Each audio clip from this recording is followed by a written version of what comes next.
Last episode में हमने देखा था हाइंशन ने मिनी क्रिस्टल नाम की एक मार्शल आर्ट टेक्निक की प्रैक्टिस शुरू कर दी थी। उसकी प्रैक्टिस शुरू करते ही अचानक से हाइंशन की आई जेट स्किन एक्टिवेट हो गई थी एंड हाइंशन को एक भयंकर नींद आने लगी थी।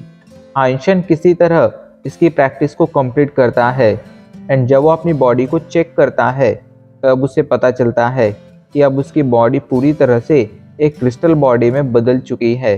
ऐसे में हाइंशन की ये बॉडी अब बिना आर्मर के भी मेटल वेपन्स के कई सारे अटैक को ब्लॉक कर सकती है। अब आगे एडवांस डेमन वर्ल्ड में यांगली ने एक टीम स्टैब्लिश कर ली थी जिसका नाम गॉडेस टीम रखा गया था, पर किसी को समझ नहीं आ रहा था कि आखिर इस टीम का नाम गॉडेस टीम क्यों रखा गया है, क्योंकि इस टीम में तो बहुत ही कम मतलब गिनी चुनी लड़कियां थीं। लेकिन कोई भी ये नहीं जानता था कि हाइंशन का प्लान तो ये था कि फ्यूचर में हाइंशन अपनी स्पिरिट्स की एक टीम बनाएगा जिसमें बहुत सी ब्यूटीफुल स्पिरिट होंगी एंड हाइंशन उस टीम को गॉडेस टीम कहेगा। तभी वहाँ पर हाइंशन टेलीपोर्ट होकर आ जाता है। यांगली हाइंशन के पास जाती है एंड उसे बताती है कि अभी के लिए बहुत से लोगों ने टीम ज्वाइन कर ली है। स्टार्टिंग में तो लोग टीम ज्वाइन नहीं करना चाहते थे, लेकिन जब सबसे पहले क्विंग ने टीम ज्वाइन की तो उसके बाद एक के बाद एक सभी ने हमारी टीम को ज्वाइन कर लिया है। हाइंशन इस पर सिर हिलाता है एंड उससे पूछता है, मुझे अभी के लिए शिकार पर जाना है, यहाँ आसपास कहीं कोई ऐसी जगह है जहाँ पर हमें बीस्ट मिल सकते हैं। तो इस पर क्विंग आगे आते हैं एंड कहते हैं, हाइंशन अगर अभी के लिए तुम शिकार पर जाना चाहते हो तो मैं जानता हूँ एक ऐसी जगह जहाँ पर तुम्हें कई सारे बीस्ट मिल सकते हैं। हाइंशन उनसे उस जगह के बारे में पूछता है, जिसके बाद वो अपनी टीम के साथ उस जगह के लिए रवाना हो जाता है। अभी के लिए उसकी टीम में लगभग 200 मेंबर थे। ऐसे में रास्ते में आने वाले हर एक प्रिमिटिव बीस्ट को वो लोग बहुत इजीली मारते जा रहे थे। हाइंशन सिर्फ अभी के लिए सुनहरे शेर पर बैठा हुआ था एंड उसके टीममेट्स जो शिकार कर रहे थे उसके फ़ायदे ले रहा था। वो लोग आगे बढ़ते रहते हैं। तभी क्विंग कहते हैं, हाइंशन अब हमारा और आगे जाना ठीक नहीं होगा, क्योंकि आगे हमारा सामना किसी म्यूटेंट रैंक के बीच से भी हो सकता है।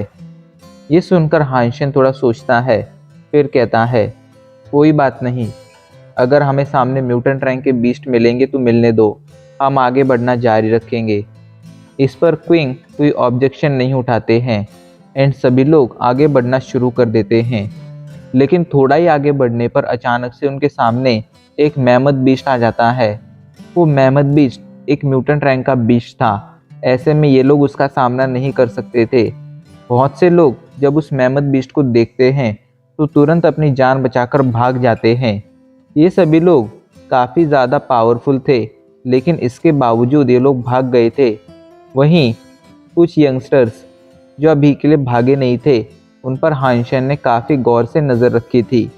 हाइंशन अभी के लिए यहाँ पर इसीलिए आया था क्योंकि वो ये देखना चाहता था कि आखिर किन लोगों में हिम्मत है और किन लोगों में हिम्मत नहीं है। वो लोग जो पावरफुल हैं लेकिन इनमें हिम्मत नहीं है, वो किसी काम के नहीं हैं। वहीं कमज़ोर लोग जो हिम्मत वाले हैं वो फ्यूचर में उसकी टीम को और ज़्यादा पावरफुल बना सकते हैं। हाइंशन ने इसी टेस्ट के लिए इन सभी को यहाँ पर लाया था एंड जो लोग इस टेस्ट से फेल हो चुके थे, हाइंशन ने डिसाइड कर लिया था कि वो बहुत जल्द इन सभी को टीम से निकाल देगा। बाकी तो ये बात वो खुद भी जानता था कि उसके अलावा यहाँ पर कोई और ऐसा नहीं है जो किसी म्यूटेंट रैंक के बीस्ट का शिकार कर सके। वो मैमथ बीस्ट अभी के लिए तेज़ी से उनकी तरफ बढ़ रहा था। ये देखकर हाइंशन जल्दी से अपने सुनहरे शेर को आगे भेजता है। अचानक से उसका सुनहरा शेर सीधा जाकर उस मैमथ से टकरा जाता है एंड दोनों ही कुछ कदम पीछे चले जाते हैं। हाइंशन उसे दोबारा से आगे बढ़ने के लिए कहता है। वो दोबारा से टकरा जाते हैं एंड फिर से कुछ कदम पीछे चले जाते हैं। वहीं Yang Li, Liu Feng and mister Qing जो दूर से ये सब देख रहे थे, उन्हें समझ नहीं आ रहा था कि आखिर हाइंशन उस मैमथ बीस्ट से डायरेक्टली फाइट क्यों कर रहा है, या इसमें खतरा नहीं है। वहीं हाइंशन इधर समझ गया था कि उसका सुनहरा शेर अभी के लिए इस मैमथ बीस्ट का ज़्यादा कुछ नहीं बिगाड़ सकता है। वो जल्दी से अपने सुनहरे शेर को आगे बढ़ने के लिए कहता है। उसका सुनहरा शेर दोबारा से जाकर उस मेहमद बिस्ट से टकरा जाता है, लेकिन तभी हाइंशन उसकी पीठ से उछलता है एंड अपना खंजर बाहर निकालकर सीधा जाकर उस मेहमद बिस्ट की आंख पर हमला कर देता है। हाइंशन के हमले से उसकी आंख फूट जाती है। तभी हाइंशन नीचे आता है एंड उसका पेट भी फाड़ देता है।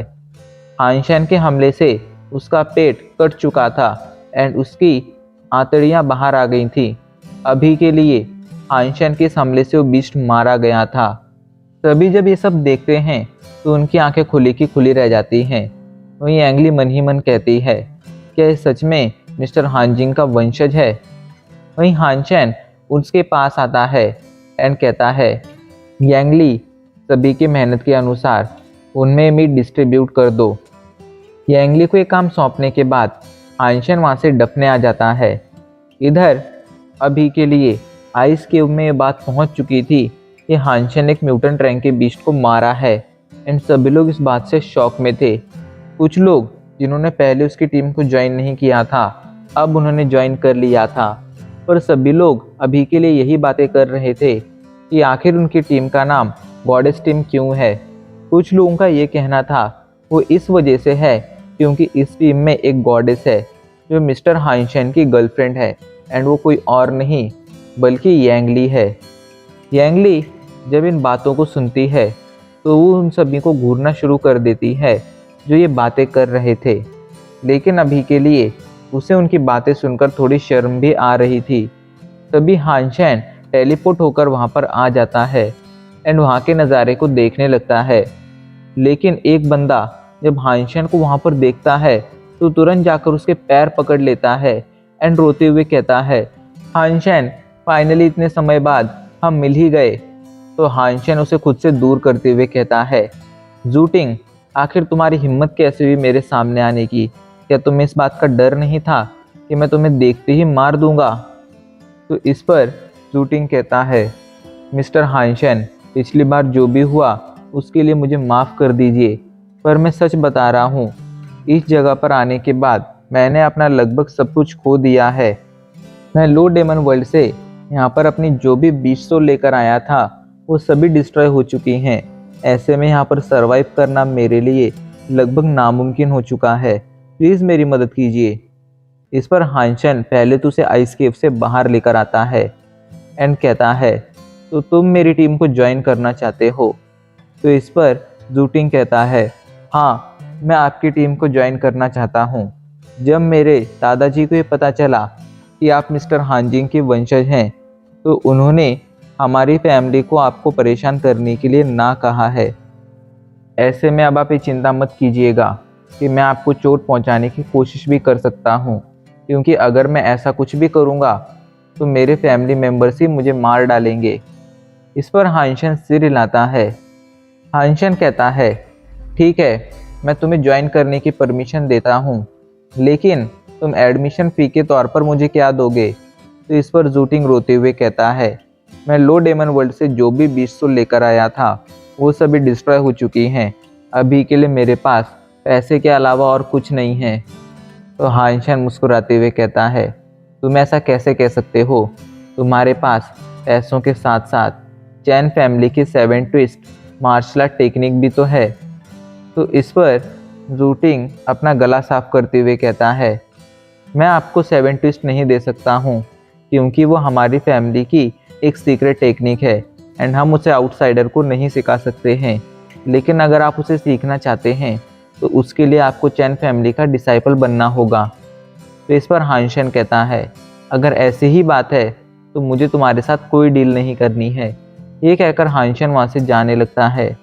तभी जू टिंग कहता है, मिस्टर हानचैन रुकिए, असल में फैमिली रूल्स के अनुसार मैं आपको 7 ट्विस्ट मार्शल आर्ट टेक्निक नहीं सिखा सकता हूँ एंड मेरे पास जो मार्शल आर्ट टेक्निक है जिसे आप 7 ट्विस्ट समझ रहे हैं वो भी 7 ट्विस्ट नहीं है बल्कि वो 3 ट्विस्ट मार्शल आर्ट टेक्निक है।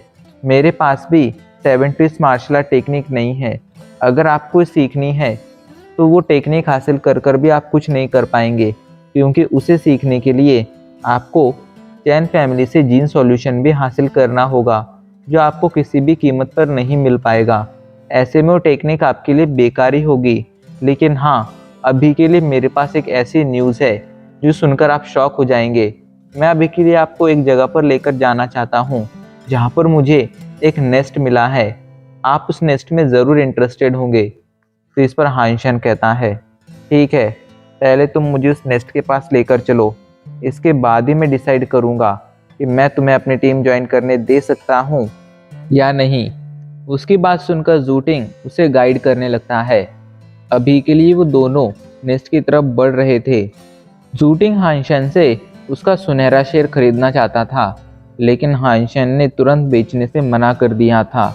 लेकिन वो कहता है, अगर तुम्हें एक 20 सोल ही चाहिए तो मेरे पास है। तो ज़ूटिंग पूछता है, कौन सी 20 सोल है वो?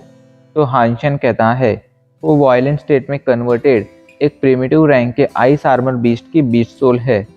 तो ज़ूटिंग पूछता है, आखिर उसकी कीमत क्या होगी?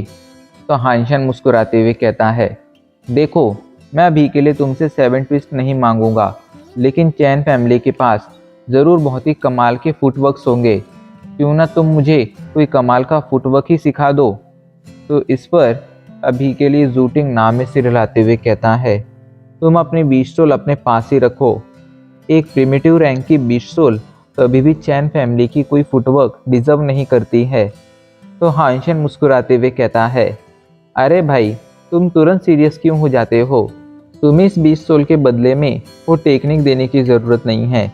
उस टेक्निक के बदले में मैं तुम्हें सेंट हॉल का इवॉल्वर लेवल का एक एज जोन लाइसेंस दूंगा। इस 20 सोल को तो तुम्हारी डिलीवरी फी समझ लो। इस पर अभी के लिए ज़ूटिंग मान जाता है। क्लाउड स्टेप नाम की एक मार्शल आर्ट टेक्निक के बारे में बताता है। इस टेक्निक को सीखने के बाद किसी इंसान के पैरों में पावरफुल डिस्ट्रक्टिव फोर्स आ जाया करती थी। ऐसे में वो एक ही जंप में बहुत ऊपर हवा में उड़ सकता था एंड हवा में कुछ किक मार सकता था। ये टेक्निक काफ़ी ज़्यादा अच्छी थी। हालांकि ये 7 ट्विस्ट जितनी अच्छी नहीं थी, फिर भी इसे बिल्कुल भी कम नहीं आंका जा सकता था। हाइंशन अभी के लिए इस टेक्निक के बारे में जानकर इसे खरीदने के लिए तुरंत मान गया था। असल में पिछली बार उसने चैन ब्रदर्स को देखकर थोड़ा 7 ट्विस्ट सीख लिया था एंड अभी के लिए इस क्लाउड स्टेप नाम की मार्शल आर्ट को देखने के बाद हाइंशन ने समझ गया था कि ये भी किसी न किसी तरह 7 ट्विस्ट से जुड़ी हुई है। ऐसे में इसे सीखने के बाद हाइंशन अपने पास मौजूद 7 ट्विस्ट को और ज़्यादा इम्प्रूव कर सकता था, इसलिए वो तुरंत मान गया था। ऐसे ही आगे बढ़ते बढ़ते फाइनली वो लोग नेस्ट के पास पहुंच गए थे। नेस्ट की शेल वॉल अभी के लिए सही सलामत थी। इसका मतलब यही था कि यहाँ पर पहले कोई और नहीं आया है। हाइंशन जल्दी से उस शेल वॉल को डिस्ट्रॉय कर देता है एंड तुरंत नेस्ट के अंदर एंटर करता है। वो आगे बढ़ ही रहा था, तभी उसे अजीब सी फीलिंग आने लगती है जो हाइंशन को बता रही थी कि यहाँ पर ज़रूर कोई ना कोई खतरा है। हाइंशन चारों तरफ देखने लगता है, तभी एक बीस्ट पीछे से आकर उस पर हमला करने लगता है। ये बीस्ट देखने में बहुत ज़्यादा खतरनाक था। इसके 2 पंख थे एंड देखने में ये किसी डेमन जैसा लग रहा था। हाइंशन उस बीस्ट को देखकर ही समझ जाता है कि ये बीस्ट ज़रूर एक स्केर्डबर्ड रैंक का बीस्ट होगा एंड इसकी फिटनेस 100 से भी ज़्यादा की होगी। हाइंशन बहुत ज़्यादा पावरफुल था, लेकिन अभी के लिए वो एडवांस डेमन वर्ल्ड के एक स्केर्डबर्ड रैंक के बीस्ट से कमज़ोर ही था। इस वजह से वो अपनी जान बचाकर भागने लगता है, लेकिन वो बीस्ट हाइंशन का पीछा नहीं छोड़ता है एंड उस पर हमला करता है। ये देखकर हाइंशन जल्दी से हेवनली गो का यूज़ करता है एंड इजीली उसके अटैक से बच जाता है। लेकिन अभी के लिए वो बीस्ट हाइंशन का पीछा छोड़ने के लिए तैयार नहीं था। वो हाइंशन पर एक के बाद एक हमला करने लगता है। इधर ज़ूटिंग जब ये देखता है तो वो दुम दबाकर वहाँ से भाग जाता है। हाइंशन समझ गया था कि वो इतने आसानी से इससे नहीं बच पाएगा। वो जल्दी से एक के बाद एक ओवरलोड, इविल मंत्रा, आइस जेट स्किन, इन सभी को एक साथ एक्टिवेट कर देता है। अभी के लिए मिनी क्रिस्टल को एक्टिवेट करने की वजह से उसकी बॉडी क्रिस्टलाइज हो गई थी, जिस कारण हाइंशन उस बीस्ट के कुछ हमले ब्लॉक कर पा रहा था। लेकिन वो इतना समझ गया था कि वो ज़्यादा देर तक इस बीस्ट से फाइट नहीं कर पाएगा एंड वो अपनी जान बचाकर वहाँ से भागने लगता है। लेकिन गुस्से में पागल हुआ वो बीस्ट हाइंशन का पीछा नहीं छोड़ता है एंड हाइंशन की बैक पर एक ज़ोरदार हमला कर उसे घायल कर देता है।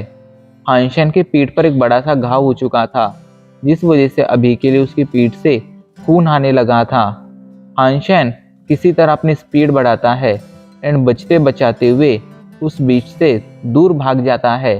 वो बीस्ट अभी के लिए हानशन का पीछा कर रहा था, लेकिन हानशन हेवनली गो का यूज़ कर कर उस बीस्ट से बहुत ज़्यादा दूर आ जाता है एंड फाइनली उस जगह पर पहुंच जाता है जहां पर जूटिंग मौजूद था। हानशन की हालत बहुत ज़्यादा ख़राब थी, लेकिन वो ज़िंदा बच गया था एंड ये काफ़ी अच्छी बात थी। जूटिंग कहता है, हानशन मेरा गॉडिस टीम को ज्वाइन करना। तो इस पर हानशन कहता है, तुम इस बारे में जाकर यांगली से बात कर सकते हो, वो तुम्हें ज्वाइन करने की परमिशन दे देगी, लेकिन बदले में तुम्हें मुझे वो जीन सॉल्यूशन देना होगा जिसे कंज्यूम करने के बाद मैं क्लाउड स्टेप को सीख सकता हूँ। इस पर जूटिंग मान जाता है एंड अब इसी के साथ हमारा ये एपिसोड आज यहीं पर ख़त्म हो जाता है।